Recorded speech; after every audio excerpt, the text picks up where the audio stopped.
শুধুমাত্র 40 টাকা দিয়ে আলনাটা বানাইছি। কিভাবে বানাইছি আপনাদেরকে বলতেছি। আমি 1.5 ইঞ্চি পরিমাণ এতটুক কাপড় নিয়ে নিয়েছি। নেওয়ার পরে এই পাটখড়ি, মানে কে কী খড়ি বলে বলতে পারি না, ওটাকে আমরা পাটখড়ি বলি। ওইটার উপরে আমি কাপড়টাকে প্রথমে দড়ির মতো পেঁচাইছি।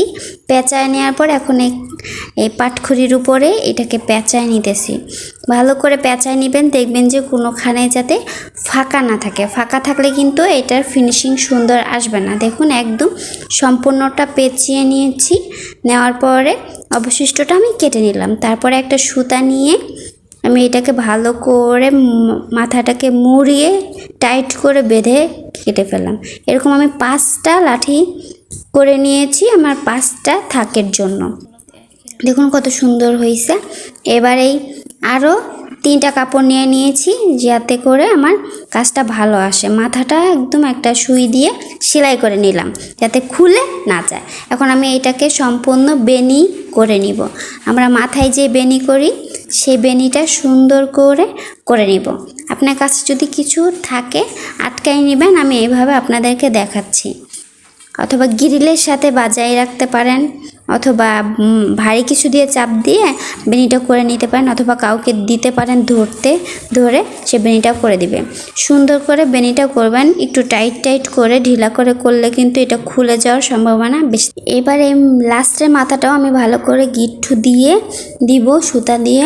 দেখুন আমার গিট দেওয়া হয়ে গেছে। এবার এই যে প্রথমে আমি একটা করে ফেলছি, এটা দেখানো হয়নি। এরপর আমি করতেছি 2টা দিয়ে, মানে 2টা বেনুনি দিয়ে আমি একটা বড় রশি বানাবো। এই দেখুন 2টা বেনুনি একসাথে দিয়ে আমি এভাবে সুতার সাহায্যে ভালো করে সেলাই করে নিব যাতে করে 2টা অ্যাটাচ থাকে, কোনোটা যেন আলাদা না হয়ে যায়।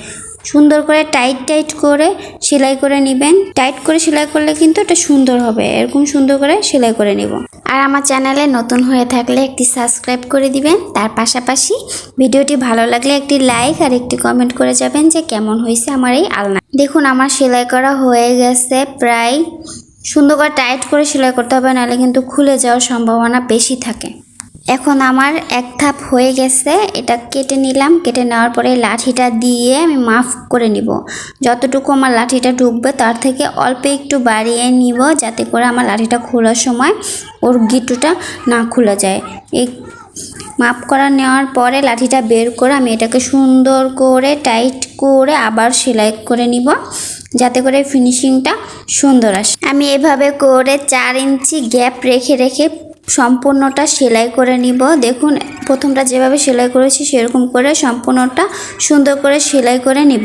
এবারে 2টা মাথা থাকে, আমি একটা মাথা কেটে নিব। কেটে নিয়ে পিছনের দিকে ভাঁজ করে এটাকে সুইয়ের সাহায্যে পিছন দিক দিয়ে সামনেরটা উপরে বড়টা উপরের দিকে রাখবো আর ছোটটা নিচের দিকে রেখে সুন্দর করে টাইট করে সেলাই করে নিব যাতে করে একটার মাথা আরেকটা না লেগে যায় আর যাতে ফিনিশিংটা সুন্দর আসে। সুন্দর করে সেলাইটা করে নিব যাতে করে আমার এবড়ো থেবড়োটা না বোঝা যায় আর কি। সেলাই হয়ে গেলে আমি এটা কেটে নিব। দেখুন আমি এখন 2টাকে একসাথে রেখে এই লাঠিগুলোকে আমি এই ফাঁকার ভিতর দিয়ে ভরে নেব, কারণ আমার 5টা লাঠি, এজন্য আমি 5টা ফাঁকা করে বানাইছি যাতে করে আমার 5টা থাক হয়।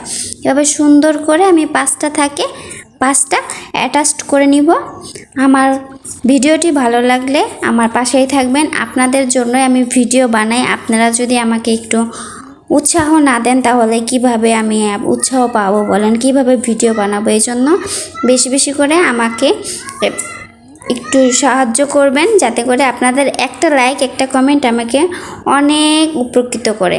দেখুন একটা চুড়ি নিয়েছি, চুড়ি নিয়ে এই ভিতরে এক সাইড নিয়ে এটাকেও আমি সুন্দর করে সুতার সাহায্যে গিট দিয়ে নিব। তারপরেরটাও আমি ওইভাবে করে গিট্টু দিয়ে নিব যাতে করে 2টা সুন্দর অ্যাটাচড হয়ে যায়। দেখুন আমার আলনাটা রেডি, কত সুন্দর হয়েছে। এখন আমি এটাকে আপনাদেরকে একটা চুড়ি রেখে দেখাচ্ছি, পরবর্তীতে সাজিয়ে দেখাবো।